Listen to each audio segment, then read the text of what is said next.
आज का बाइबल का वचन राजाओं का पहला ग्रंथ अध्याय 19 वचन 9 और 11 से 16 और आज का सुसमाचार सन्मति के अनुसार अध्याय 5 वचन 27 से 32। राजाओं का पहला ग्रंथ अध्याय 19 वचन 9 और 11 से 16। एलिया होरेब पर्वत के पास पहुंचा और एक गुफा के अंदर चलकर उसने वहां रात बिताई। उसे प्रभु की वाणी यह कहते हुए सुनाई पड़ी, एलिया तुम यहाँ क्या कर रहे हो?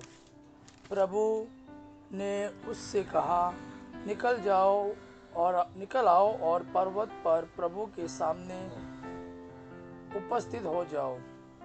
तब प्रभु उसके सामने से होकर आगे बढ़ा। प्रभु के आगे आगे एक प्रचंड आंधी चली, पहाड़ फट गए और चट्टानें टूट गई, किंतु प्रभु आंधी में नहीं था। आंधी के बाद भूकंप हुआ, किंतु प्रभु भूकंप में नहीं था। भूकंप के बाद अग्नि दिखाई पड़ी, किंतु प्रभु अग्नि में नहीं था।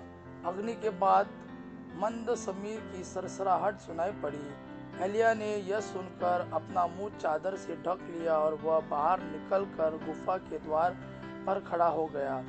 तब उसे एक वाणी यह कहते हुए सुनाई पड़ी, एलिया तुम यहाँ क्या कर रहे हो?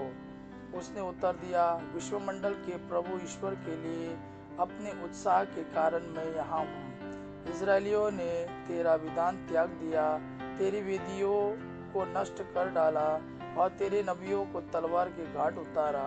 मैं ही बच गया हूँ और वे मुझे भी मार डालना चाहते हैं। प्रभु ने उससे कहा, जाओ, जिस रास्ते से आए हो उसी से दमिश्क की मरुभूमि लौट जाओ।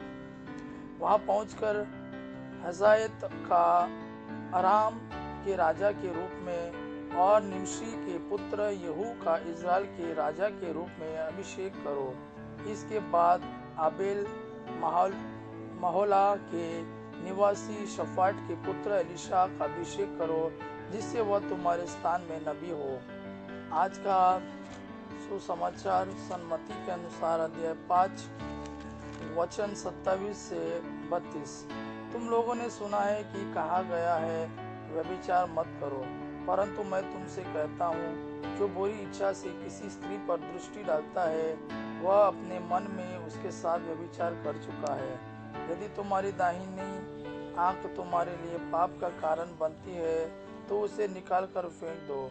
अच्छा यही है कि तुम्हारे अंगों में से एक नष्ट हो जाए, किंतु तुम्हारा सारा शरीर नरक में न डाला जाए।